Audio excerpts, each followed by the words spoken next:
Hi, I'm Paul Wilson, creator of the Body Swing and the director of the Paul Wilson Golf School at Bears Best Las Vegas. Here's a great backswing tip that's going to help you cure a sway. So for this one, what I want you to do is take your phone out to the range with you and just follow along. If you do, you'll be able to fix your sway in no time. Hopefully you enjoy this tip. If so, give me a thumbs up. Click on the red button to subscribe to my channel. Then click on the bell so you're notified when I post new tips. And please, tell all your friends about my tips. You know, there's a lot of other people out there that need help too.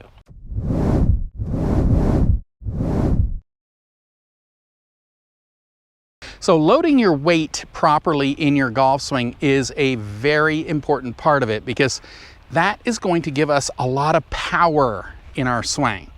Well, a lot of the times I see people doing what's called a reverse weight shift, or I see them swaying onto the outside of the foot. So this tip is going to help you load the weight properly as you do your swing. Once you get that feeling, then you're going to apply it to your shots. So I'm going to be looking at my shadow here to allow me to load the weight properly. All right, so it's just an easy way to get this. You know, in learning different moves in your golf swing, there's certain feelings associated with them. So if you're not out here, you know, videoing your swing on a regular basis, how do you know if you're doing the moves or not? All right, well, why not just turn and face your shadow for a few minutes, get the feeling, and then apply it to your shot. All right, that way we are then, you know, repeating the new moves over and over and over again. You know, and like I said, it doesn't take long to make changes, but you gotta have the right feelings to then put them into your swing so that they become part of your swing. All right, so what we're gonna look for here is a reverse pivot, okay? A lot of people do a reverse pivot, meaning the weight is shifting to the wrong leg at the wrong time. Tons of people do this, so this is a big one. So what that means is, if we do our setup and we're 50-50 here, when we go back, if we were doing a reverse pivot, the weight would be 80% and 20% or more. You might even be 90% over here.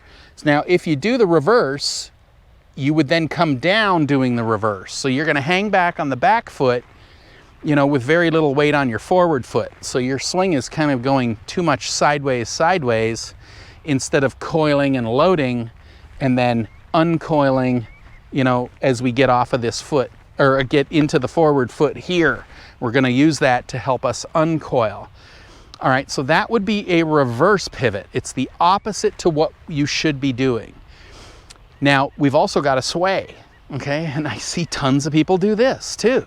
You know, they go back like this and then totally lose the footing on their back foot right here. So they sway like that, all right? So, like I said, this is a real easy way that you can be checking it, but more importantly, you're doing it to get the feeling of the proper weight shift to then apply it to your shots. All right, so you're gonna turn, face your shadow. Sometimes the shadow will be here. Sometimes it'll be on a slight angle. In this case, it's over here. So I'm gonna put my hat on. I'm gonna show you what I would be looking for. I get the feeling, and then I would turn, apply the feeling to my shots. If I lose it, lose the feeling, I then go and take another look. Get the feeling back, apply it to my shots. All right, and you just keep doing that over and over and over and over until it's part of your swing. All right, so what we're gonna do, we're gonna take a look at my shadow. All right, so the first thing you wanna do when you go to use your shadow, you want to be facing your shadow directly. Okay, we don't wanna be angled like this. Okay, you wanna be directly on your shadow, facing it. All right, so now for this tip, we are looking at our hips.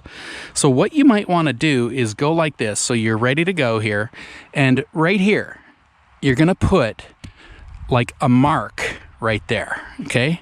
So we're going to use that against our hip right here. So we're going to use that to gauge what our hips are doing. Are they going too much like this? Are they going too much away from that mark? Okay, hopefully you can see that. Maybe I'll make it a little bigger here. Okay, so right there. See, that's what I'm looking at. So I'm doing my setup. I'm getting the back hip close to that mark. Okay, now what I'm trying to do here, I'm trying to coil. So see how I'm coiling pretty much on that mark right there. Now, as I get to the top, you can see that the hip moves about an inch away from that mark. Okay, that's what I'm trying to do. Now it's moving away because I'm fully coiled up, and the weight's gonna start to go into my forward leg as I near the top, and I'm gonna start to make a little bit of a shift as I start to come down. Okay, so what we're trying to get rid of really is anything that looks like this. Okay, that would be too much lateral. Okay, or if you've been working on trying to turn your hips, you might be overdoing it. In that case, you would go too much away. You can see right here, that's moved quite away from that mark right there. And that is not what we're trying to do. So we're trying to coil up. Keep your hip basically on this mark right here as you coil back to, let's say, about 3/4 right here. Okay, so there's about 3/4. And now as I get to the top, see, it comes away just a tiny bit. Okay, and then I'm gonna start coming down at that point. Okay, so here I am with driver. So same thing, you can see I just backed up a little tiny bit so that this mark right here, right there, I'm looking right there. You can see my hip, okay? It's right here. So again, same thing. I'm not going this way. Okay, this would be too much lateral. Okay, that's kind of like a sway. If right there, I'm on the outside of my back foot, you can see it sways. Now, if I turned too much, I go this way. See, I move too much away from the mark. Okay, so again, with driver, we're gonna try and keep our hip on that mark to about 3/4 back. Okay, so there's 3/4 right there. Now, as I go to the top, you can see it moves away from the mark a little tiny bit. That's because my hips are now rotating like this, and I'm gonna get into that forward leg as I'm starting my shift and uncoil into the downswing. All right, so the whole point of doing this is to get this feeling, okay, and memorize what does this feel like to do this. Okay, you can see how I was doing it very slowly and methodically here because I really want to try and get that imprinted in my mind. All right, so you see how in order to load the weight properly, I was coiling, but my head was moving a little bit to allow me to go from a position with my head between my 2 feet to a coiled up, loaded position into my back foot. Now, when I started the downswing, you know, I wasn't just turning, I wasn't just shifting, it's a shift and a turn. So I'm going to get into my forward leg as I'm turning to, you know, start that downswing. And that would be very much like if you were gonna throw a ball, let's say, you would just do that automatically. Or even if you were underhanding it, you wouldn't just go like this, you know? You wouldn't, you know, spin out. It's a shift and a turn, but it's not, you know, a complete shift. It's not a complete turn. It's both at the same time.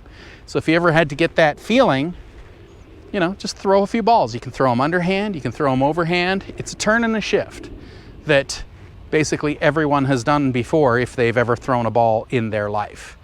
All right, so that's what I'm getting at. You get that feeling in your mind, okay, by watching the shadow. Okay, so let's say I've just gone like this. I've done a bunch of backswing or practice swings. I've got the feeling. Then I turn and obviously apply it to my shot. All right, and that's what it's about. It's just about doing it, repeating it over and over and over again. But we want to repeat the proper move over and over again. If you lose the feeling, turn and face the shadow. Get the feeling back and then apply it again. Okay, this isn't just do it, once and then hit a whole bucket of balls. You got to keep checking it. So you just keep turning over and over and over. You can do that out here at the range. You can do that in your backyard. And you can even be doing it while you play. If it's a sunny day, of course. Okay, you get that, you'll hit the ball longer and straighter than ever. I truly hope you've enjoyed this tip.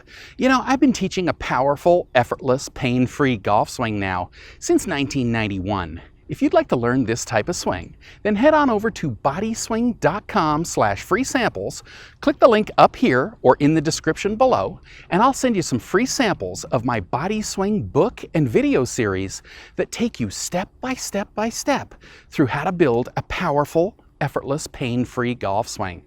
So once again, head on over to bodyswing.com/free samples, click the link up here or in the description below, and I'll send you the free samples right away.